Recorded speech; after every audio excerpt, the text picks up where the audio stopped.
comes through a compassionate environment. And I don't know how many people have experienced going to the doctor's office. They maybe spend 5 to 7 minutes with the doctor. The doctor writes some kind of prescription and says, okay, I'll see you next year. There's no real explanation. The doctor is super pressured, maybe 1 to 2 hours running behind. There are probably 20 or 30 or more people on the doctor's schedule.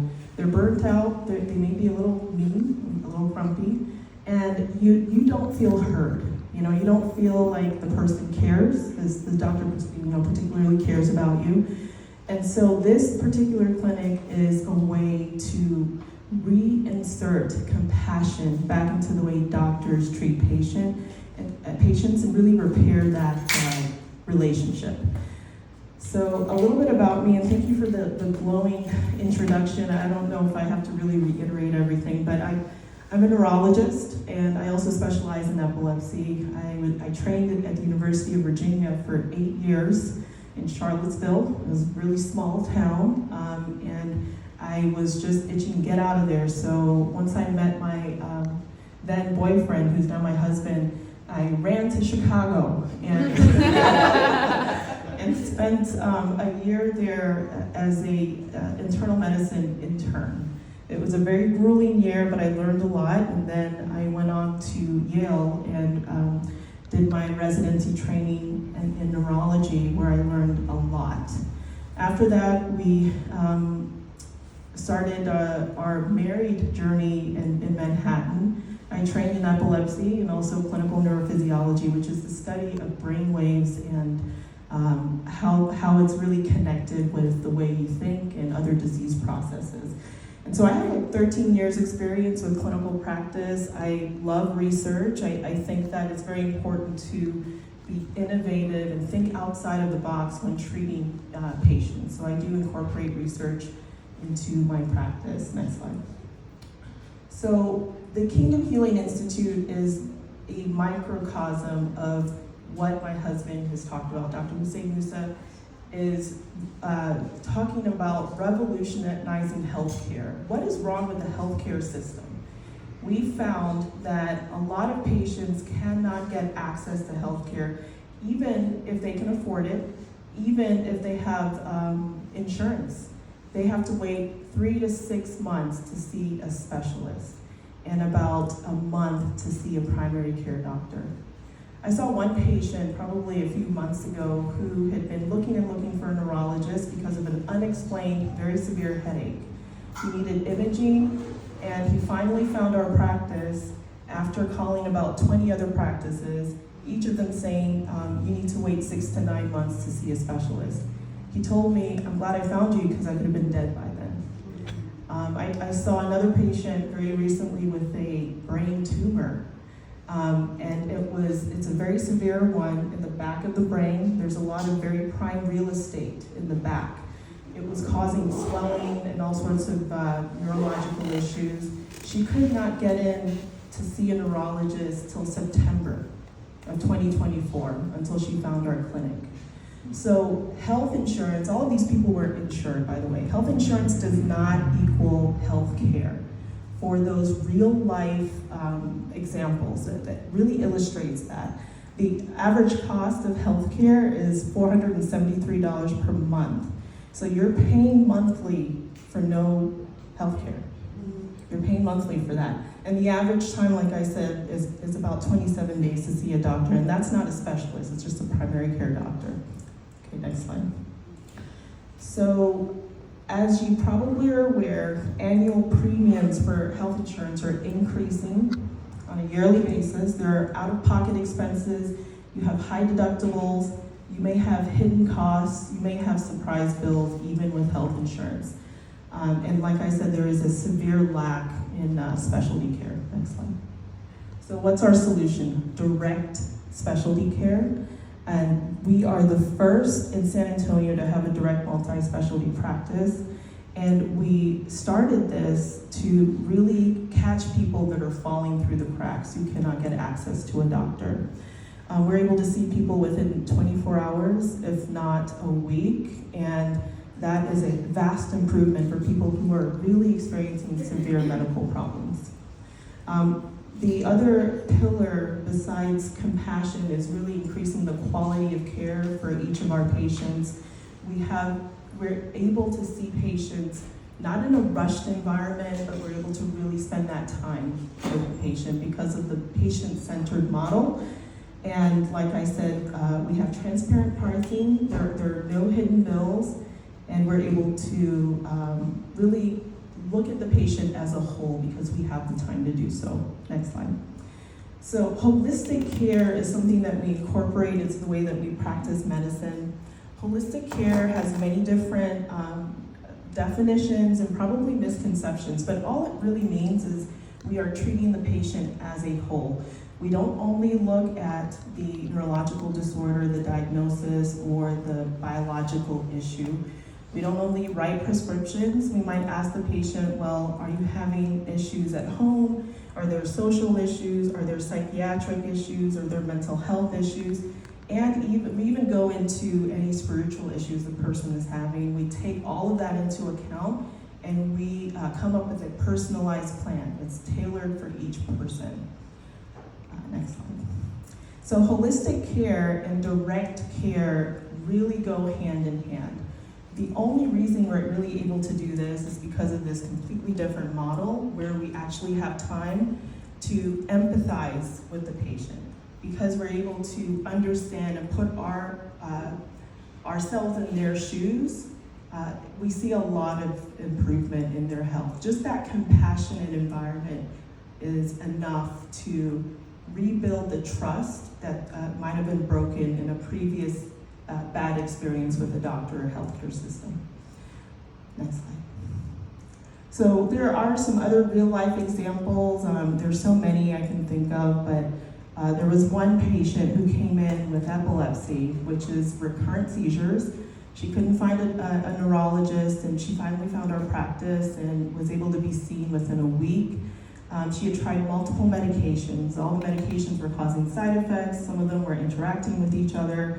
And so I sat down with her and spoke with her and her mother and her family. I got the full picture of what was going on. We did something called pharmacogenomic testing, looking at her genetic makeup and why it is that she reacted to one medication a certain way versus another. We tweaked her medication profile, and I added a medically directed diet. It's called the ketogenic diet or the modified Atkins diet. It's been proven to reduce neuroinflammation and also treat seizures. And now she's doing so much better. She's lost weight, she was overweight, and she's having a lot less seizures with a lot less medication side effects. A lot of improvement. This is just an overview of what the keto diet is. You could probably, I'm sure you've heard about it, and it's more of a fad diet in the community, but it is a medical diet, and there are ways to administer the diet so that you get the most out of it. We have a multidisciplinary team at Kingdom Healing. We work with a registered dietitian, and she tailors these diets for each patient. We typically do the modified Atkins because it's just easier to follow. There's a little bit more allowance for carbohydrates. Next slide. So everything that I said with the example patient is really on this slide. Because we have a holistic approach, we're able to lower medications. A lot of these patients that come and see me, they have some kind of diagnosis, maybe dizziness, for instance, or recurrent headaches. But I find that a lot of them are just side effects from medications. And because they see so many different doctors 5 minutes at a time, the doctor doesn't have time to really delve into it. They just say, you have a headache, let me write another prescription. Oh, you have dizziness, let me write another prescription. And then by the time they come to see me, they are on 20 or 30 different medications. So just taking that time to really simplify their medications and just add on some complementary alternative approaches, it really helps the patient. Some of this slide is just a synopsis of some different diets that we incorporate. A lot of my patients have cardiovascular disease like hypertension or high cholesterol, that increases their risk for neurological issues like stroke or other things like heart attack. So we take the whole body into account. San Antonio has a very, very high rate of diabetes, which is one of the leading causes of cardiovascular disease. It can cause all sorts of neurological issues as well. And so we make sure to take an integrative approach. An integrative approach just means I'm not just focusing on the brain, but all of the organ systems. And if someone is suffering from high glucose levels, that can damage blood vessels, it can damage their kidneys, it can damage blood vessels in their brain. It's important to reduce that sugar and incorporate the right diet in combination with the right medication. So we do an integrative approach. A lot of people have hypertension, so that's what the DASH diet is for. It's low in sodium. The Mediterranean diet combined with the ketogenic diet is great for heart health. The keto diet does not mean that you eat bacon every day. I'm sorry, but it's not. It has to be tailored for each patient. So we introduce very healthy fats, and there's emerging evidence that you can use these diets to prevent neuroinflammation, cognitive decline, and dementia. And I do treat a lot of elderly patients who are very, very concerned about their memory, and this is a way to give back control over whatever it is that's going on with their memory so that they can make the right choices. Okay, thank you. So some of these right choices include nutrients, right? There are omega-3 fatty acids. It's the best food for your brain are fish and nuts.